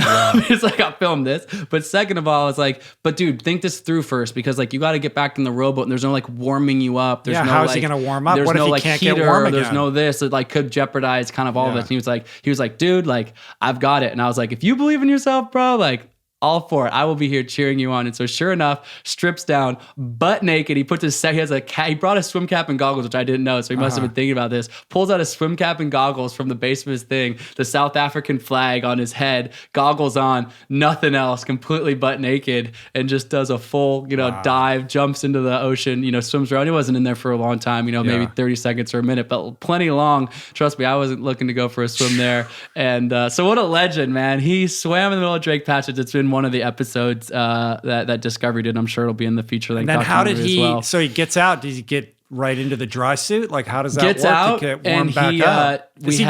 He must be like a big dude with a lot of, he's a big dude. Yeah. He's like 220 pounds, like kind of broad, tall. He put on some weight for the rowing project specifically. He's done some other rows where he's lost some weight. So, he had some weight on him. He's a strong, fit guy more than anything. He's not like fat at all. But I don't know, man. He's just a beast. Like he just got out with like a big guy, kept smiling the entire time. He just gets out like, oh, that was cool, man. Like whatever. And insane. we had a Canada Goose as a sponsor. So he jives in the bow cabin, wraps himself in a bunch of down jackets and shivers a little bit. And he's like, so we rowing? Let's go. Like he's just ready to go. God. It's a complete savage. On the other side of that, your boy Andrew had a little trouble with his ankle, right? Yeah. What happened there? I think maybe you're thinking of Jamie. Was it? Yeah. So. It was Jamie. Yeah. So. So we got these boots, and none of us had ever, it's a silly thing, but we actually hadn't tried them out because we did a test row together in Scotland for a day, but it wasn't like super, it was wet and rainy as Scotland always is. It was like 55 degrees. So we kind of researched the best ocean rowing or ocean boot that we could find. It was for like cold water sailing. And none of us had actually ever tried them on. And before this row, because there was no climate to actually truly test them in, and all my like mountaineering expeditions, things like that, I always like try to test my gear, but this is like one piece of gear. There's no like opportune time to test, and since no one's ever done this before, it wasn't like asking the guy like, so what boot did you wear when you rowed a boat across Drake Passage? So we got these boots, and they just started digging into his ankle like super, super, super bad. He never mentioned it. I mean, God, Jamie, it was amazing to be with a group of guys that actually had such an orientation towards positivity, because Jamie sat right in front of me, and then Cameron was right in front of me. The three of us were on our shift, and then John, Andrew, and Fionn were on the opposite shift. And Jamie sat right in front of me, so closest to me, and didn't say anything about it. Laughing, playing, joking around, whatever. He's like, oh, and finally at one point he's like, kind of like, my ankle hurts. And I'm like, you're all right? And he's like, oh, it just kind of feels like maybe there's a little blister or this or that. Finally, after like 10 days or something like that, he finally like takes off his boot and shows somebody, and he is like literally like ripped off all of the skin, all of everything. Feet have been wet and cold for so long. When we were getting in the cabin in our 90-minute downtimes, myself included, we weren't like taking off our gear. We had these crazy, dry suits on. We had these boots on. So we'd just be soaking wet and just like lie down, try to eat something real quick and get to sleep for a few minutes. And so he had been doing the same thing that any of the rest of us has, but turns out, I don't know how he got through it, but he had just ripped apart his ankle. And so when he finally pulled it off, it was, I read that gnarly. It was down to the bone. Yeah. It was pretty and gnarly. For him to like not say anything. Yeah. And like, it wasn't like he didn't say anything, but then stopped rowing or didn't say anything of this. Like he rowed the entire time with a smile on his face, and this. So, he is an interesting lineage. His grandfather actually was the first person to fly over Mount Everest in a fixed plane in like the 1930s, and those photographs were actually used to help Sir Edmund Hillary on the initial climb. He's from Scotland. Wow. Jamie. So just an interesting story with kind of exploration in general and his family lineage. But yeah, somehow, he was just like locked in and was like, oh, my ankle hurts a little bit. Like, the one time I heard of it, I'm like, bro, like, at what point you're just like, hey, could someone help me here? Like, I've ripped a hole 20 in my minutes leg. in, like, this boot doesn't feel good. Exactly. Exactly. So, wow. What was the gnarliest part? Like, was there ever a moment where you thought you were just in over your head here, literally, figuratively? To me, there were two moments. There's a lot of moments, but I've had to like kind of circle on, two really kind of full-on moments. One was the first like major storm we rode in, and for me, it was, I'd never been in the open ocean like that. Yeah. And all of a sudden, like it's 3 days in or 3 or 4 days, I can't remember exact day, they kind of all blend together since there's 24-hour nonstop of rowing, weird sleep schedule. But just massive swells kicked up. Like I said, that feeling of like riding this roller coaster, it's like fun for a little bit. And then I remember this moment. So John was the school principal. We would switch the same seat as each other. Like he was always in the bow seat on the opposite shift. And I remember the middle of this storm, and to get to my seat is like, just like getting jostled around, just like switching into my seat. You think that's when you could easily fall off the boat, although we were clipped in with a safety line. And John looks over at me, and he's also, amazing rower, like I said, but he's not been in a massive storm like this either.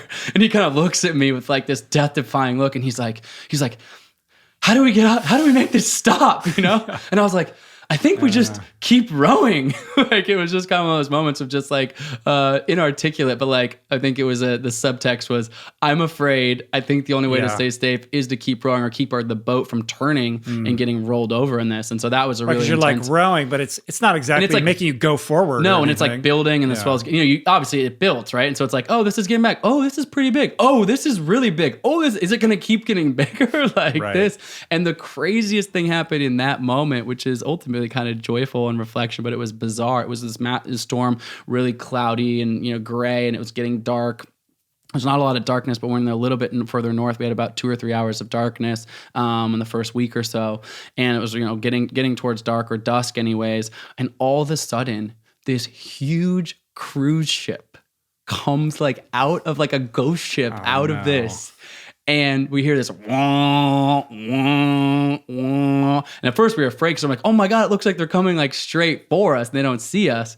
Thankfully, they actually have been tracking the project, and it was a cruise ship that was like taking passengers to the Antarctic Peninsula. And they came by to like, we heard that there's these crazy knuckleheads, rowing a boat across Drake Passage, and they came to like check us out. So we're in the middle of this storm, kind of like hanging on for dear life. John and I are like, how do we get out of this? All of a sudden, there's a cruise ship. All these people on vacation. And people are on the deck and like dressed in all these nice coats, and they're just waving, and they're like, hey, like it's like the most bizarre feeling. I actually just started crying in this moment. I'm not sure why. I'm just the kind of pure like strange, bizarre, scared, happy, elated. The juxtaposition. It was of those just two things. Super weird. And then the other piece that for me actually was the absolute scariest part of the entire expedition was the very last day. We're getting close to Antarctica, so there's outer islands of Antarctica actually that are off the peninsula. And so about 100 miles from our finish point, we wanted to finish on the actual continent of Antarctica, on the actual true landmass on the peninsula. But there's outer islands. And so we finally approached those. And when we saw land, it was amazing. We hadn't seen land for 12 days or 11 days or whatever it was. And it was like, oh my God, there it is. There's just, Antarctica particularly, I'd never seen, the peninsula like this. And it's just, all of a sudden you've got icebergs jutting out. You've got, tons of sea life, penguins. You've got these huge mountains. It's just like kind of a dream landscape.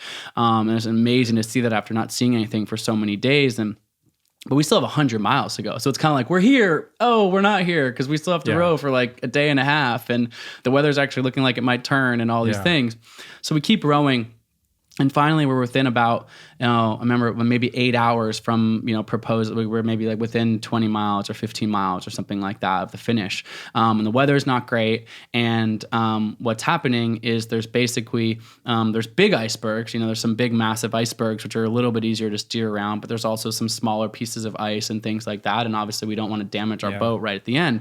And this is kind of one of the trickier spots. So what was happening is Fionn and I were alternating each other being in the stern cabin, with the navigation. We had a rudder that we could like control, and we could put on a GPS, or we could like do it manually. And so we were communicating. Whichever one wasn't rowing would be like, okay, even though our course would take us towards that iceberg, turn 10 degrees to the right or turn 10 degrees to the left or whatever. And it would kind of like, we'd be able to steer around it because you can't see where you're going because you're rowing backwards, right? Yeah. And so I had been doing that, and this time we were all so sleep deprived. It was like 4:30 in the morning. We hadn't slept in so long, and I had been like trying to steer. So I'm not sleeping during my shift because I'm trying to help steer. Then all of a sudden we start going, me, Cameron, and Jamie on our shift, and we're rowing. Now we're like, 5 hours away from the finish. We're kind of getting pretty excited, and we're kind of putting a lot of power in the oars, just kind of cranking on it and whatever. And then all of a sudden we hear the alarm of the Braveheart, the supervising vessel, just go as loud as possible. And we're like, oh my God, like, what is that? Like, is there an emergency like on their boat? And thank God, like Jamie looks over his left shoulder and we're like 10 feet away from a massive iceberg. And I'm talking like, you say the tip of the iceberg is, 90% of it's underwater, but even what was above water was like, God, I don't know, like 3-4 stories high and like 100 foot wide, and I can just see this ocean current just getting like sucked underneath it in the bow, which we would have jammed into it. Andrew and Cameron are like blissfully, or John and Andrew are like blissfully asleep in the cabin. It's like we smashed into this iceberg, just gonna crash the front of our boat and like just split it in half. And all of a sudden it was like, back up, back up, back up, back up. we're trying to paddle and reverse in the other direction. So, how does it come up on you so quickly though? I mean, I know you're looking backwards, but like something that large? It's two things. We were just out in the middle of nowhere? Yeah. So we're two things. One is that Fionn had fallen asleep. And like, again, we were delirious. And that's not me pointing the blame. Like we were kind of all like in and out of this like weird consciousness. And it was like, I mean, I'd fallen asleep for a few minutes and, looking out there, and as well as we're just locked in. So we're going backwards. And again, it was probably our fault as well. It's like not, we had some mirrors that we actually could try to see, but they were like fogged up. It was just kind of a lot of things conspiring, but also more than anything, it would be what I would say. It is so easy to let your guard down towards the end of an expedition. You're like, we've made it. Like we're in Antarctic waters, whatever. And a similar it's like thing. This false flat. Totally. And the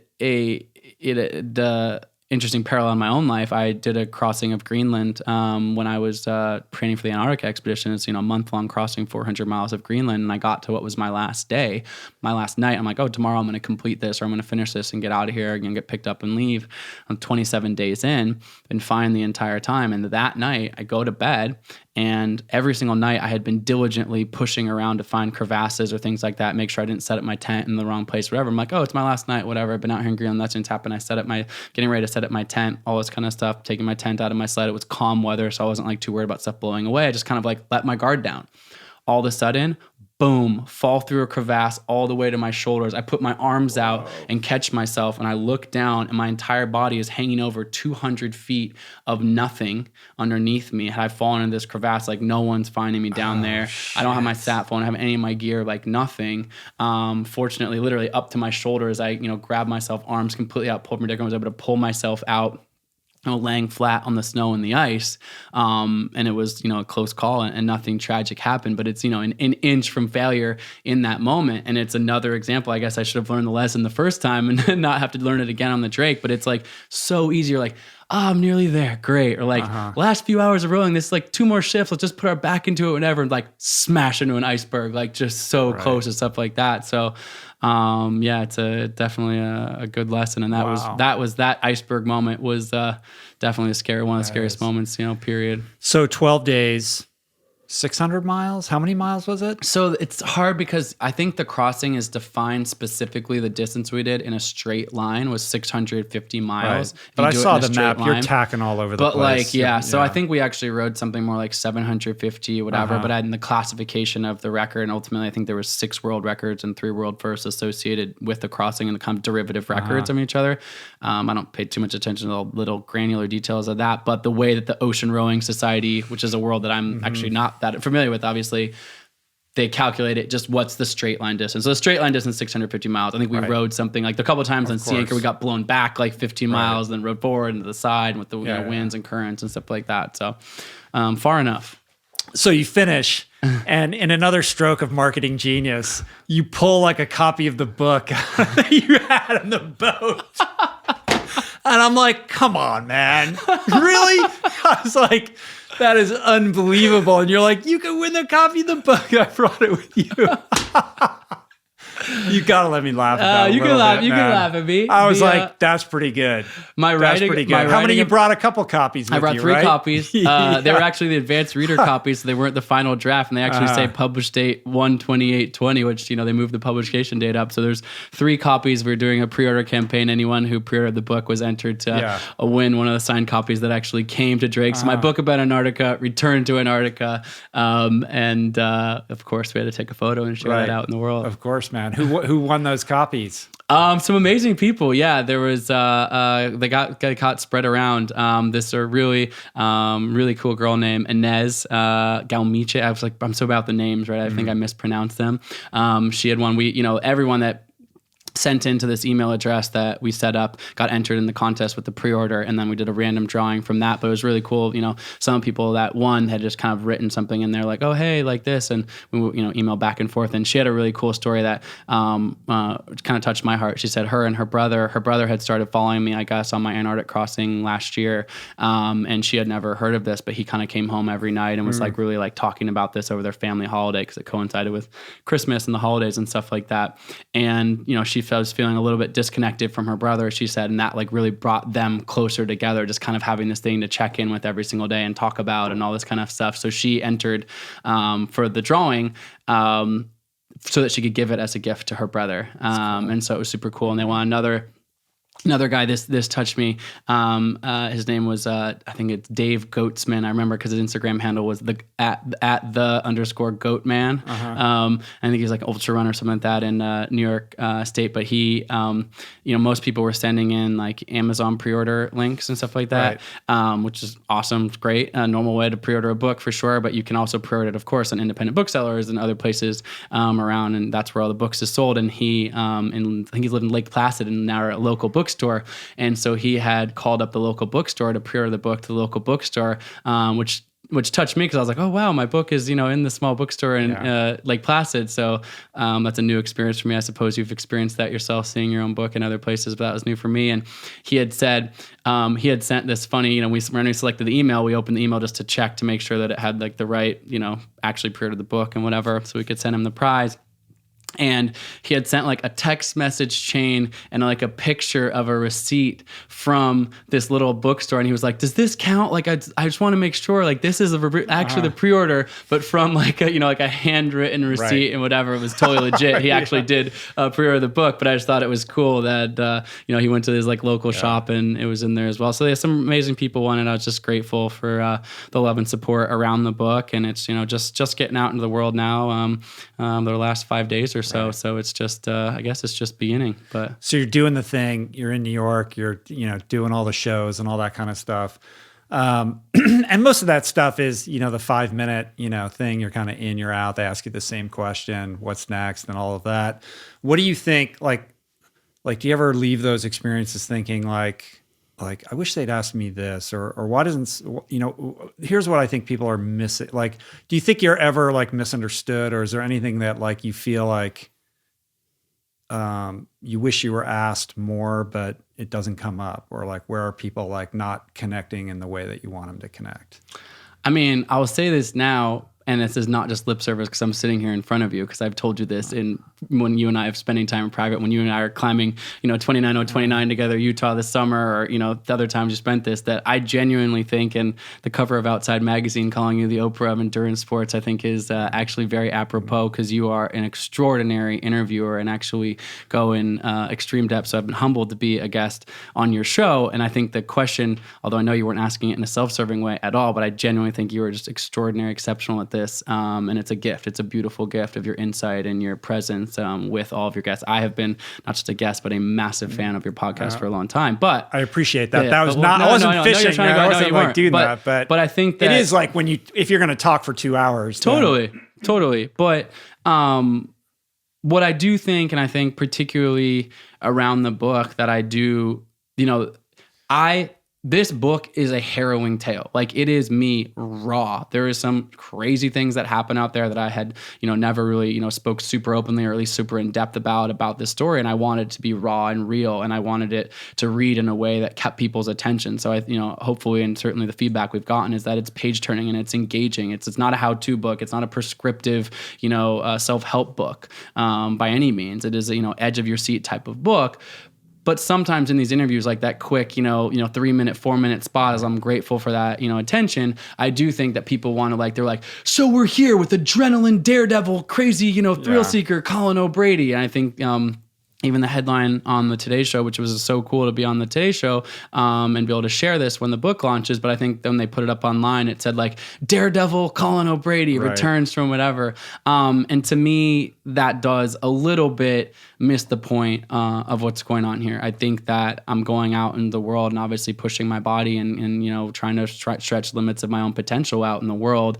But there is so much more to that. And so with the book, it's not frustrating, but for me, your question was, do people miss something? And it's that if they do miss the essence of what this story is about, and I've been, grateful to see some reviews and stuff for the book go much deeper than saying like, wow, like I thought I was reading this, but actually this book kept my attention as an adventure enthusiast, but it was so interesting to see all these other layers in the fabric of this book, and it had me crying, and it had me laughing, and it had me this, and I don't think sometimes I wish that people would kind of go to that, and I understand why they wouldn't initially, in a 3-minute interview, but that's the part of the stuff that I really care about. Yeah. Click. Yeah. It requires bandwidth and subtlety, to really grok the whole thing. Yeah. And Yeah. that's why I love doing it this way. Yeah, You know for what I mean? sure. Well, let's round this out and end it with some thoughts on the untapped reservoirs of human potential that reside within all of us. I think those are themes that we share Yes. in our advocacy and in our work and in our writing and in our speaking. So maybe reflect on that a little bit. And maybe also, since you've just come out of this Drake experience, has any of that like shifted or changed a little bit from when you wrote it in the book, or where you were at last year compared to this year? You mean the sort of Just in terms of how you kind of reflect on transformation, and the potential that resides within us, and how we can better access and express that in our lives. It's something that I've certainly said a lot, and something that I know that you've said a lot, and something that I've been inspired by in your work as well, is that advocacy around that belief that, each one of us have these reservoirs of untapped potential inside of us. The Drake crossing was interesting. And I've been asked this question, and derivative is, Colin, like, are you a superhuman? Or, what's your physiology that makes you so much different?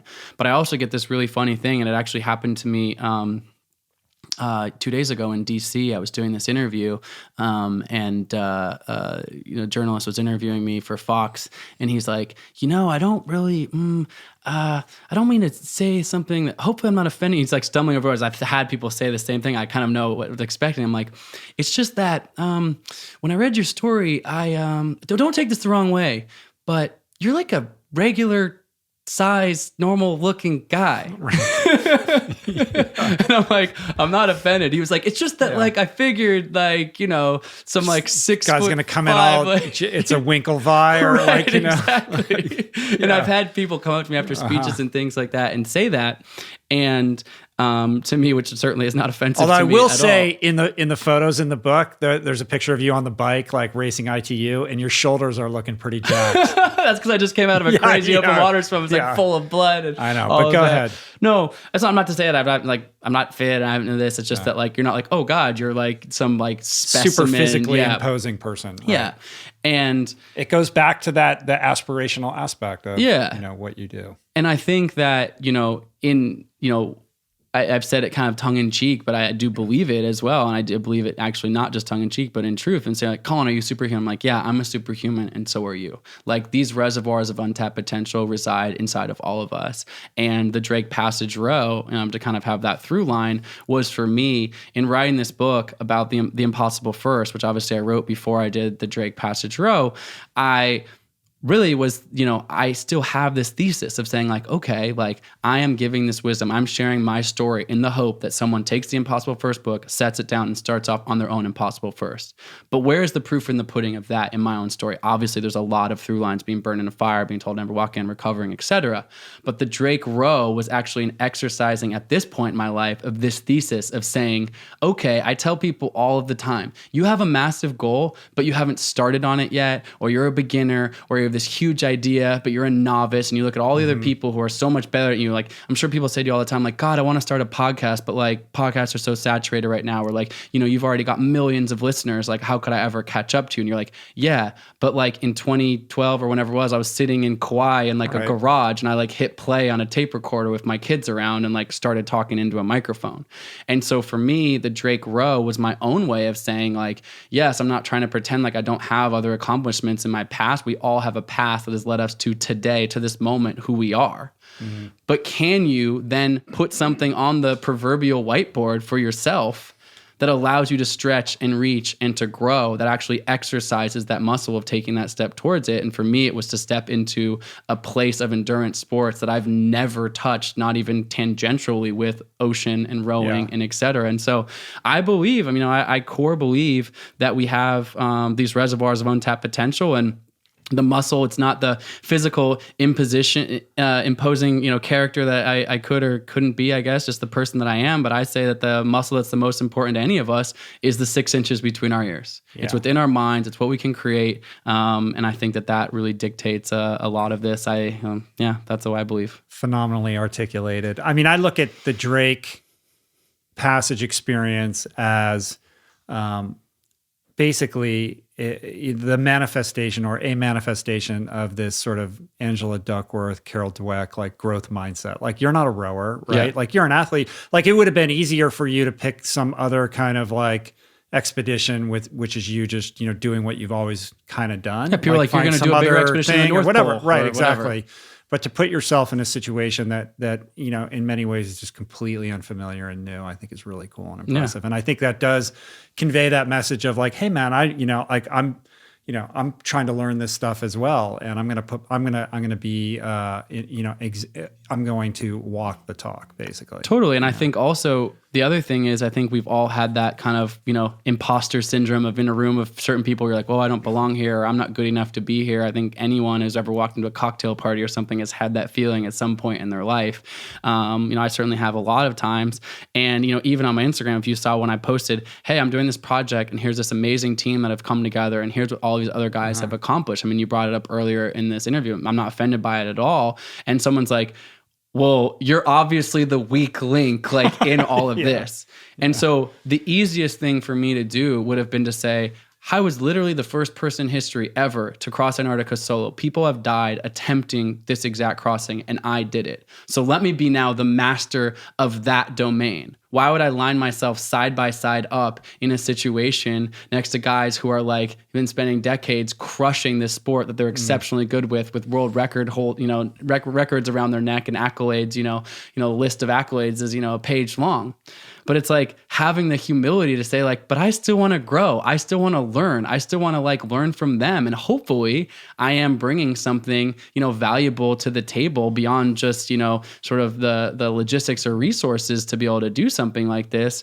But humbly, I'm going to come into this. And I think, if they were sitting here, they would say, wow, yeah, like from a physical level, mental level, we all learn something from each other.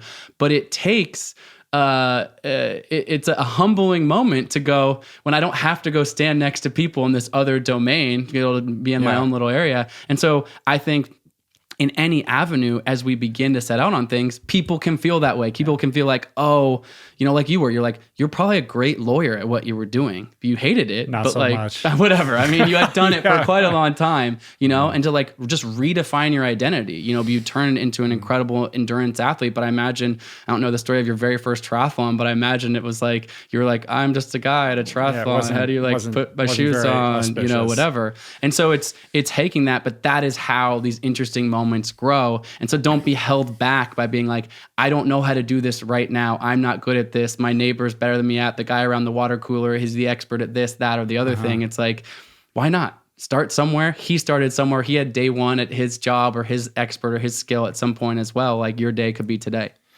I thought you'd be bigger. Sorry to disappoint. Awesome, man. Thank you. Beautiful. I love you, Colin O'Brady. I love you too, Thank my you man. for your example, all the incredible work and advocacy that you do, and I know will continue to do. The book is extraordinary, The Impossible First. I love it, man. And I'm happy to be in your life. Likewise. I'm grateful for our friendship, and I wish you the best of luck. Please pick up, you have Angela Duckworth right there on the cover. Author of Grit. I thought you were riffing off that. No. I was like, well, you were talking about growth mindset, so I had that on my brain. I was deeply grateful for her. Cool. That's very cool. Phenomenal, man. If you want to hook up with Colin, at Colin O'Brady on Instagram is probably the best place, right? You got your website, ColinO'Brady.com. ColinO'Brady.com, yep. Boom. All right. Love you. Peace. Plants.